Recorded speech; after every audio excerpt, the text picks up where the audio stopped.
Lights, camera, action. Hello, hello, hello. Always so exciting to see you all again, my Icelandic students. Welcome back to the channel, where today we're continuing with the captivating world of the Icelandic language, of course.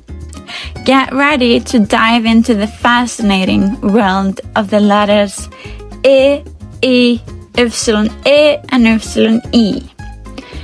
Not only are these characters essential to the Icelandic alphabet, but they also used to bring life to the unique sounds that made Icelandic pronunciation so delightfully complex.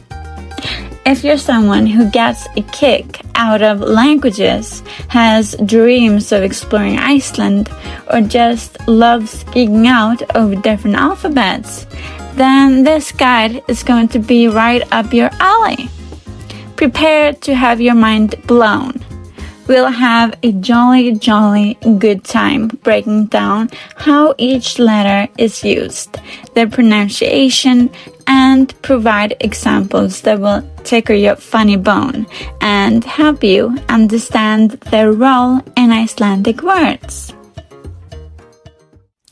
Before we dive into today's topic, I want to share a quick personal update with you all. I haven't been as active with my uploads lately as I've wanted to, and without going into too much detail, it's because I've been managing some health challenges. Despite this, I want you to know that my enthusiasm for creating content and connecting with all of you Icelandic students is still as strong as ever. It's truly been a source of strength and positivity for me during these tough times that I'm going through. Alright, folks, get ready to dive into the fascinating world of Icelandic letters. Grab your notebook and let's embark on this adventure together. Make sure to smash that subscribe button and ring the bell if you want to join me on more language adventures. Alright, let's kick things off.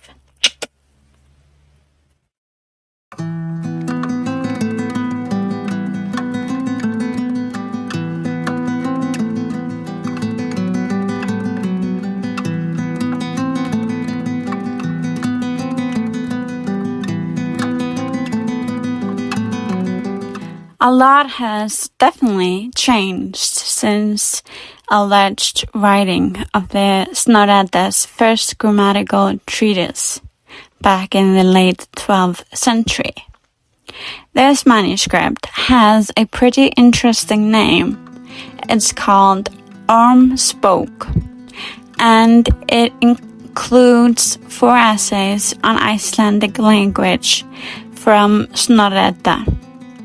Pretty cool, huh? The author's true identity remains a puzzle, but he was far ahead of his fellow scholars, both in Iceland and globally. His groundbreaking thesis is featured in every publication on the history of linguistics.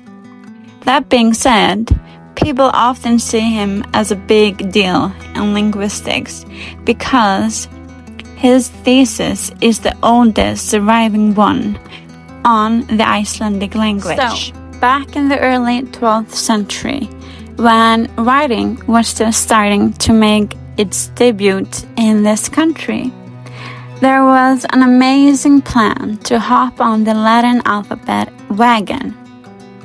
But it soon became apparent that the Latin alphabet fell a bit short when it came to satisfying the demands of Icelandic language. Icelandic had its own unique sounds that were quite different from those found in Latin. Interestingly, there were also some Latin letters that were deemed unnecessary in the Icelandic language. The pioneer, or the author, clearly had a brilliant grasp of the situation and thus embarked on creating a brand new alphabet, tailor-made for Icelanders. How lucky were we? Well, let me tell you, the Latin alphabet just can't keep up with all the crazy sounds in the Icelandic phonetic system. It's like trying to fit a square peg into a round hole. This essay, written no later than 1140, provides a priceless perspective on the history of the Icelandic sound system. In addition, it provides insights into the writing habits of those living in the 12th century and the intriguing difficulties they faced, which are likely very different from our own nowadays. Now, most of the essay is all about breaking down the weird and wild world of the Icelandic phonetic system, and the author takes us on an exciting journey through the world of Icelandic sounds, playfully suggesting the addition of 8 new letters to the alphabet that are different from the Latin alphabet. So, get this, the word denotative is all about how words can switch up their meaning if you just mess with a few letters, like you can see on the next slide. So, this is what the author discovered. If we change the letter au in sour, which can either mean to be bitter or be an ulcer, with the letter ye, then it becomes sér, which can either mean to see or be a reflexive pronoun in the third person. Then, if we would take the word sér and change the letter from ye to o, we'll transform the word to sour, meaning to swear or to take an oath. Another transformation would be if we then take the word sour and change the letter from o to u, we'll change the word to sur, meaning sour, as in acid or to be surly.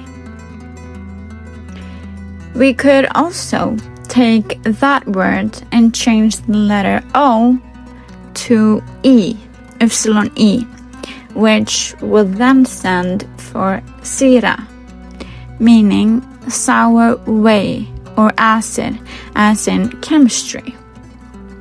I promise we're almost done, guys. This is the last example, okay? Now, taking epsilon E and changing it to I will transform the word to sire, meaning to cast spells or use magic. You remember I from a previous lesson? I will have that on the screen for you to check it out if you haven't already. Now, you may be wondering why I'm telling you all this. Well, it has to do with the letters we are covering in today's lesson. So, when Icelandic had the most vowels, there were 27 of them. But ever since our first grammatical treatise in the 12th century, there have been some pretty significant changes to the sound of certain characters. It's truly captivating that by the 12th century, their number had decreased and sounds had merged with one another, as was the author's goal to adjust the Latin alphabet to Icelandic with as few letters as possible, really. The letter yeah was, for instance, originally J-E, and then changed to I-E, and then changing again to only one letter rather than two. Talk about a linguistic roller coaster. So, the letter went on a wild diphthongization journey. It was once a simple single sound, but it has evolved into something more sophisticated and complex. To add to the fun, some characters received a full sound makeover. It's crazy. For instance, our letters y-e, y-e, and a with a y for that matter, have completely lost their original sound, and now blend together with regular e, and a. Can you believe it? But people, to your surprise, the letters y-e and y-e are still holding their strong ground in Icelandic orthography, while the poor character Z didn't make the cut. Oh my goodness. They are still here and absolutely killing it. So, while we're at it, let's have a brief discussion about the little Z that just wasn't strong enough to survive in the long run. Aww, the poor guy. I say guy because all of the Icelandic letters are masculine. Throughout history, it's been a one wild roller coaster ride for this one. No joke. Let me tell you a funny story. The author of the first grammatical treatise had a hilarious reaction when it came to the decision to have said or not. So he was like, nah, I'm actually not feeling it, bro. Because his aim, obviously, was to develop the Icelandic alphabet with as few letters as possible. Remember? But you know what? To some extent, the Icelanders overruled, and we're all like, no way, we're keeping it real with the Z. They clung to that tradition, even when the Z lost in the end, unfortunately. Can you believe it? Isn't it absolutely crazy? Oh my god, that is quite a fiery situation, if you ask me. It all went down in 1974 when they made a rather interesting decision in Icelandic spelling. They bid farewell to the letter Z and decided to eliminate it completely. And guess what? It hasn't been used in official texts since then. All written Zs were transformed into S. Well, it seems that some folks still insist on using it in their writing, even though it's not exactly considered official. So, to a part where it's getting a bit tricky. We must write y-e and y-e, along with the regulars, of course. So, Icelandic students, we are now aware that I and E were pronounced differently than y and y in the oldest Icelandic back in the day. Accordingly, the tale is that the first sound pair, regular E and E, was and remains unsurrounded, while the second sound pair, ypsilon E and ypsilon E, had surrounding elements. Okay? So around 1450 to 1550, E and ypsilon E, as well as E and ypsilon E, are thought to coincide.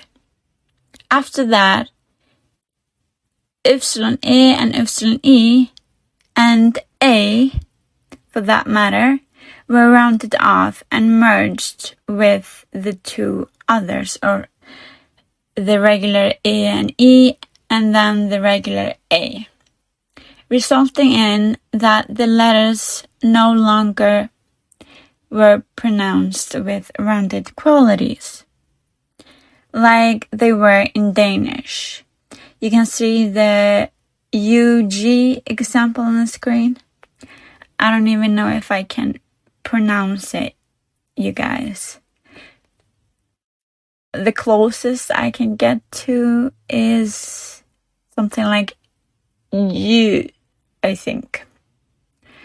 This just demonstrates how bad Icelanders are really at speaking Danish, despite the fact that it is required in school beginning in grade 7 or from age 12, and we can't speak shit. No good. It is assumed that this change had fully taken place by the 18th century. The three pranksters, as I call them, became unrounded, identical to the sounds of regular E and E, and officially started pulling tricks on us and getting us in big, big trouble, as there is no way to know for sure what letters belong where. It is often based on our photographic memory. Oh boy, I can't even imagine how that might be for foreigners. But if you have the desire and will, you all can become masters in Icelandic. I know it.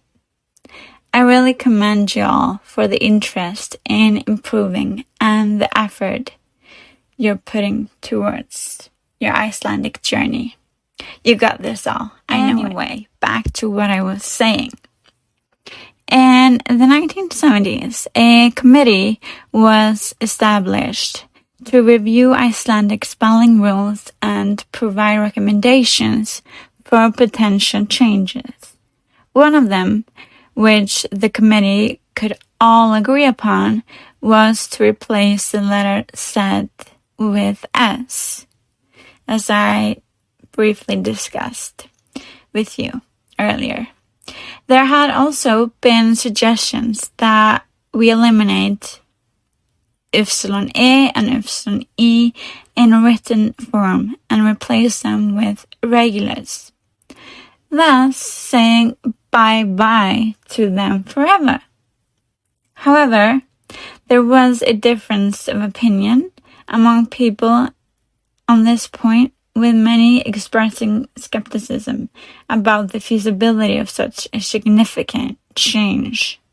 So, ultimately, these ideas haven't gained much support. The majority of supporters of ypsilon E and ypsilon E argue that the writing style offers valuable insights into the origins of each word and that the historical aspect should be acknowledged.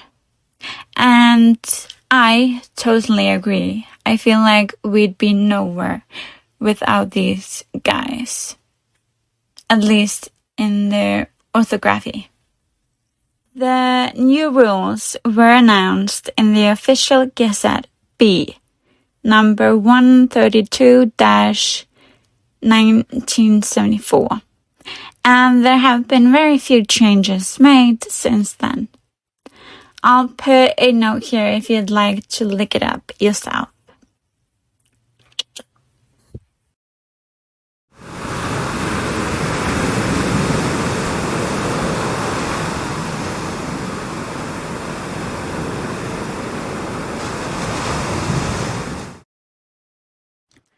Okay, Icelandic students. Remember what we discussed in lesson 6 about the tiny experiment from Vísindavefurinn, or the Web of Science? They thoroughly investigated the commonality of Icelandic letters in 3 books: New Testament, Burnt Njál, and their own book from Web of Science. R is obviously the most common letter, while regular E ranks 4th behind N. So it's quite an important letter. I know you will ace the part of memorizing here. Alright folks, on we go to the more fun part of the lesson. Let's do it! As you can probably guess from what I told you about the experiment, I can confidently say that E can stand in all positions. It is a very common letter in general, so make sure you make a note of that.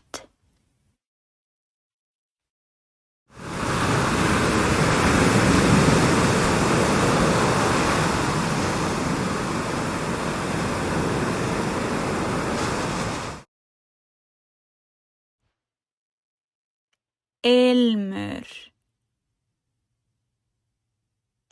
ilmur.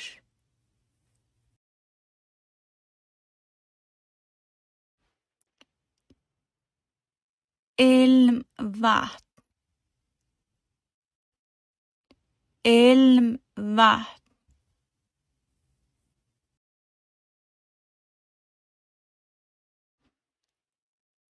Il, il.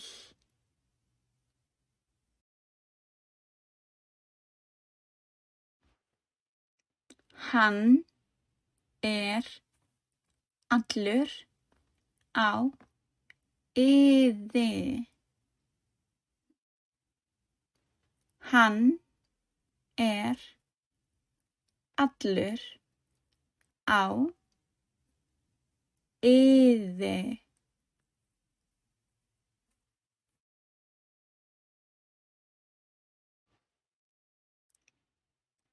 Inni, inni.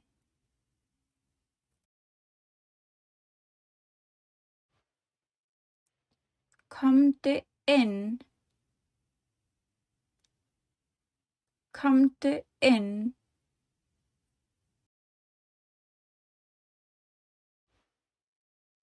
Banka, inni, stæða.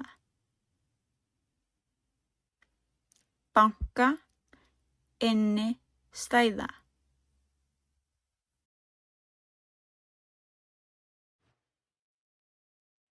Illska,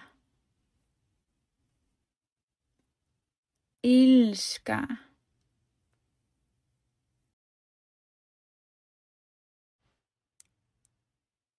Illur, illur.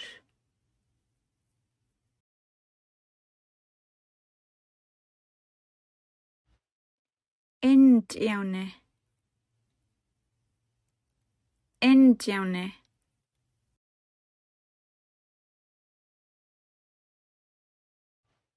Dýraskinn, dýraskinn.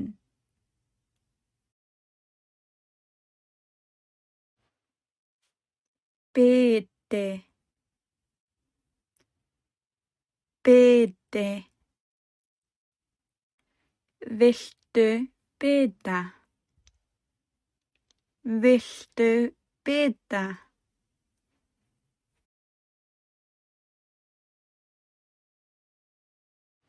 Indriði. Indriði.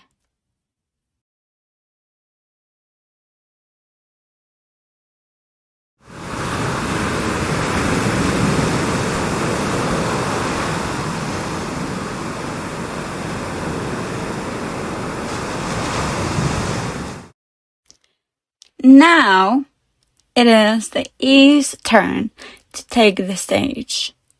So let's hear what he's got to say, shall we? He is definitely not as common as his brother E. So he can stand in all positions, at the start of a word, in the middle of a word, and at the end of a word. But E as the last letter of a word happens on a much, much rarer occasion than E does. However, E got one quality that E doesn't have, and that is that E can stand alone as a preposition, you guys.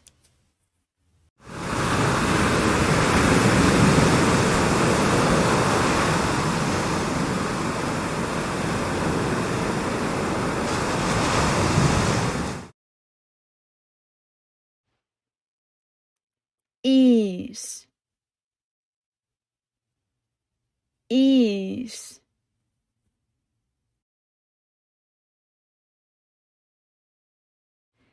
Ísbjörn. Ísbjörn.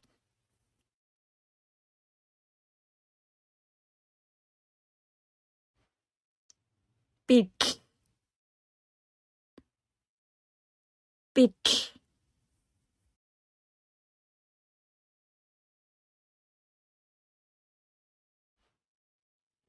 Vínber. Vínber.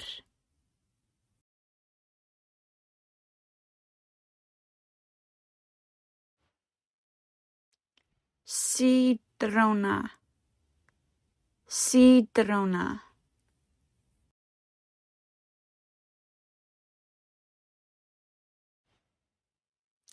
Sími. Sími.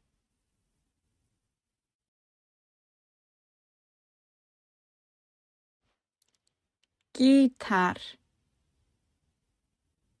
Gítar.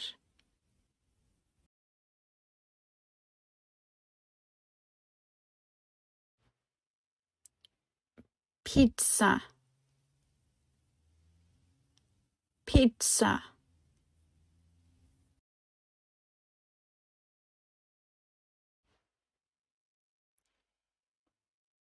Piano. Piano.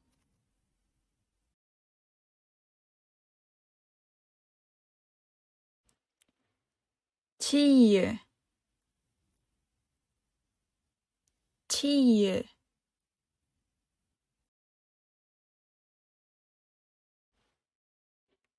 Þrír. Þrír.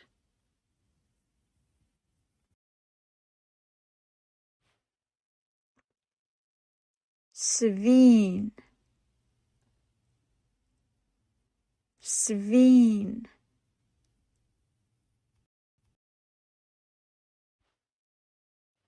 Ritstíll. Ritstíll. Ritstíll.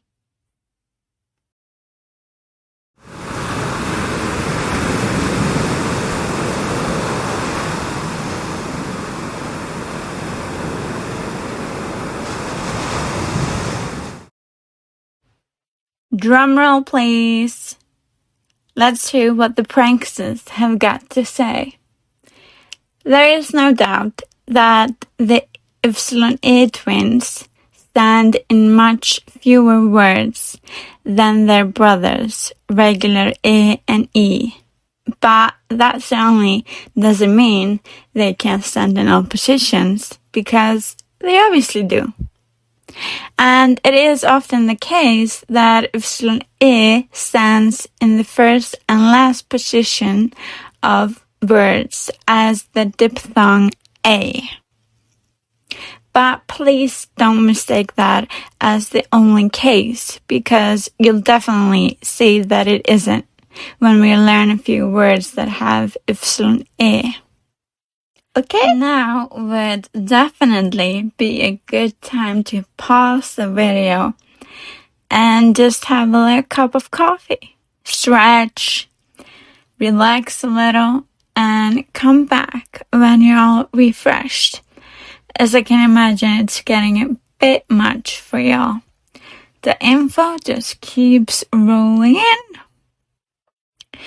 If you're not there and just want to keep going, kudos to you. And without further ado, let's keep the party going, shall we?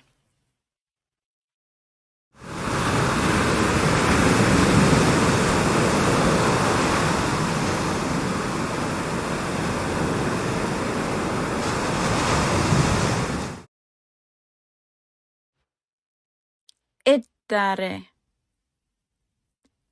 ittare.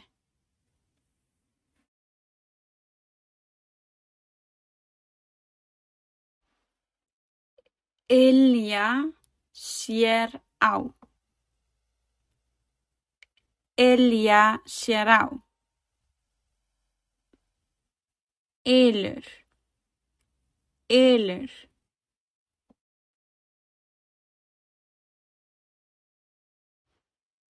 Ibba, gogg.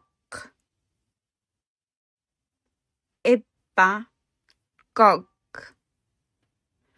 Hættu að ybbast í mér. Hættu að ybbast í mér.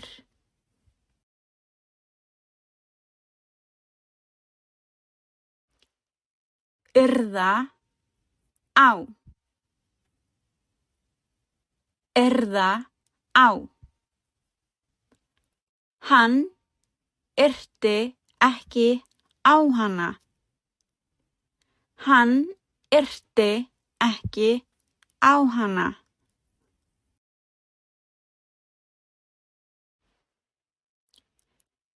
Lykill, lykill.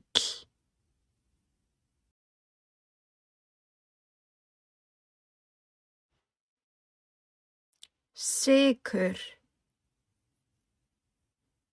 sykur.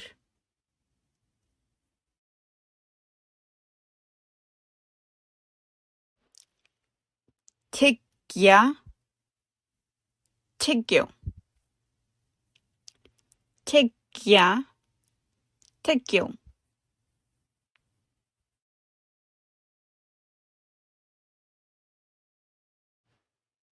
Pylsa, pylsa.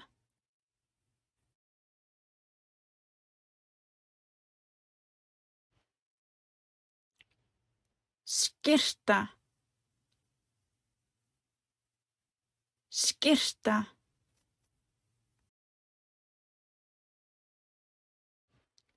Vindmylla, vindmylla.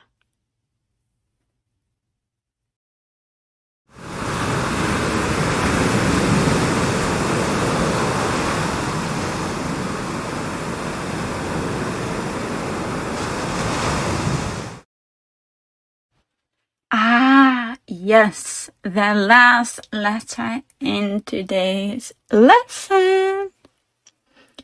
Remember, guys, I told you earlier that regular E is not as common as E. Well, the same kind of applies for epsilon A and epsilon E. Think about it this way. If a regular E is rare compared to regular E, then imagine how rare E would be. I should really look into doing a tiny research on this matter.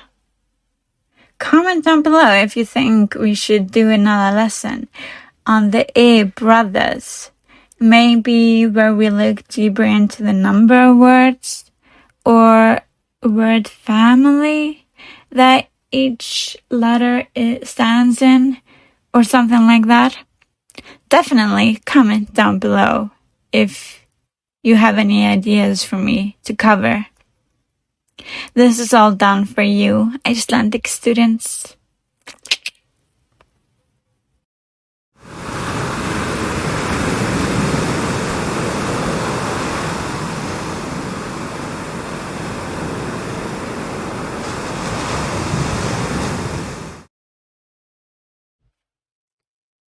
Isa,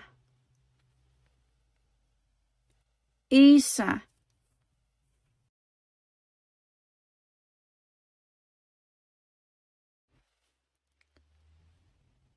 Ida,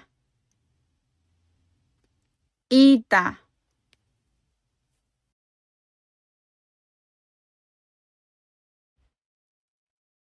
Igja, Igja,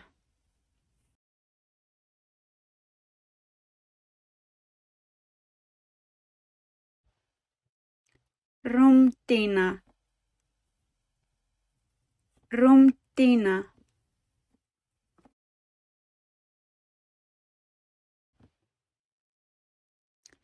Býfluga, Býfluga,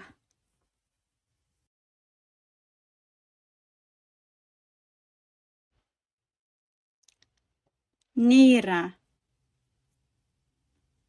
Nýra, Nýru, Nýru,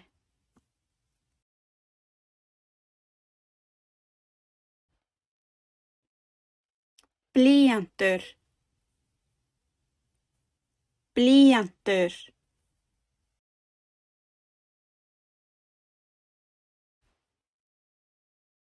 Ský, Ský,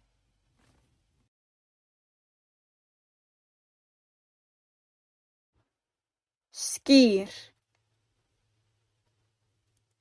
Skýr,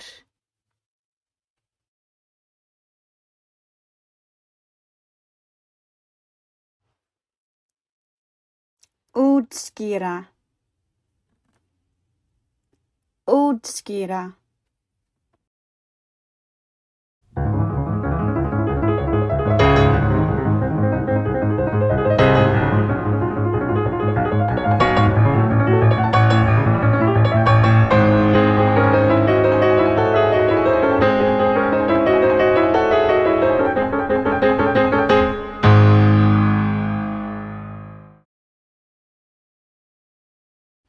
Alright, to the big question that I think is on everyone's lips. Isn't that true? See? I knew it! So, is there no way to know when to write E or E? And to answer that question, essentially, no, there isn't. You should just rely on your photographic memory. Like, it's no problemo, mister. Damn grammar and spelling rules, huh? So, I take it then it's game over from now on. Right?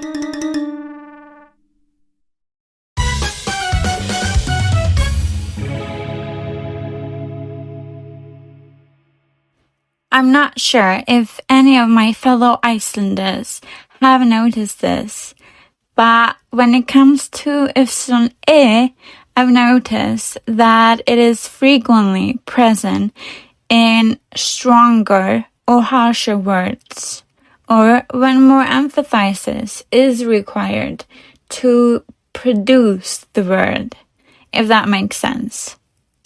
And guys, you can pause the video and scroll back if you need to. But let me demonstrate this a little further first. You see, when a word contains double consonants, ypsilon-e appears to be more frequently used than regular e. This is especially true when it is the first letter of that double consonant word, if that makes sense. One way to think about it is that ypsilon-e may simply be more confident standing in such words, while regular e is a smoother kind of guy who prefers to be included in sweeter or calmer words. Let's take a look, starting with regular e.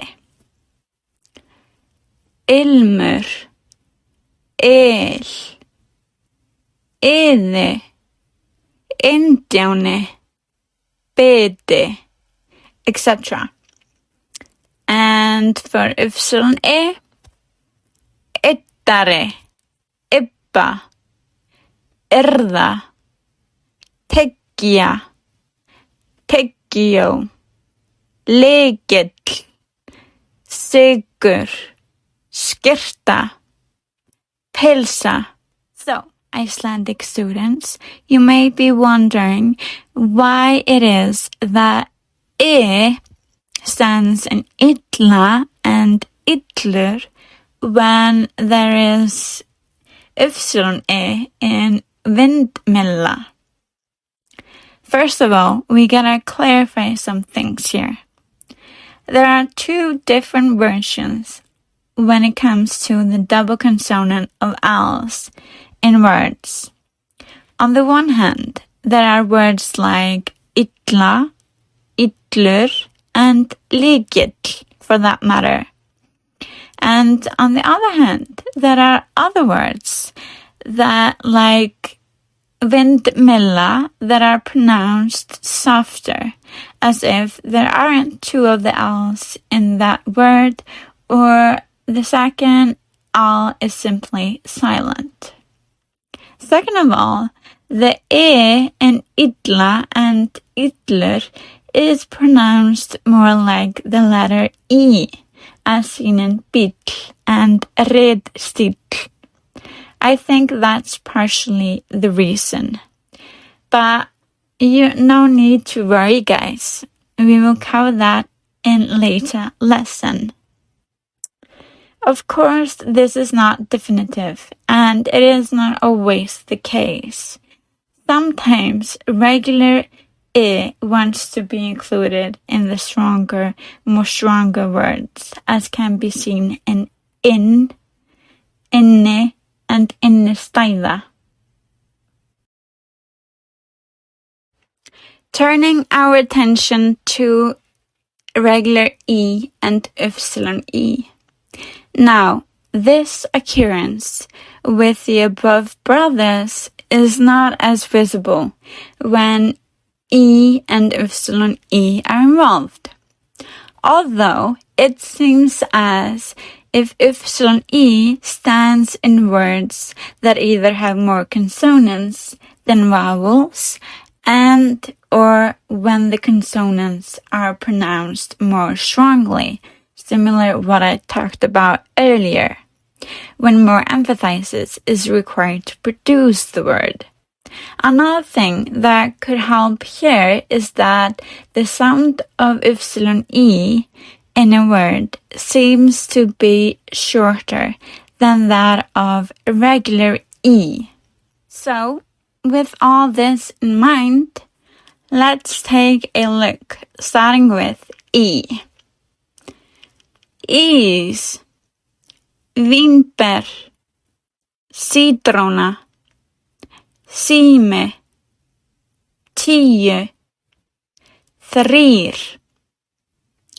And for ypsilon-e, Ísa, Íta, rúmdýna, býfluga, blýantur. Again, ski. This is not definitive, neither grammar rules nor guidelines, okay? So it isn't always the case. Just something I noticed myself and thought it could be helpful to y'all. With that being said, I hope all of this makes some sense to you guys and that it will be beneficial to your progress. When in doubt, just write y and y. They're more fancy looking. And if you do, people will think you know a whole lot. Kidding. If there is anything that will help you, it is reading a lot in Icelandic. Reading, which will definitely help you and help your photographic memory. That's for sure.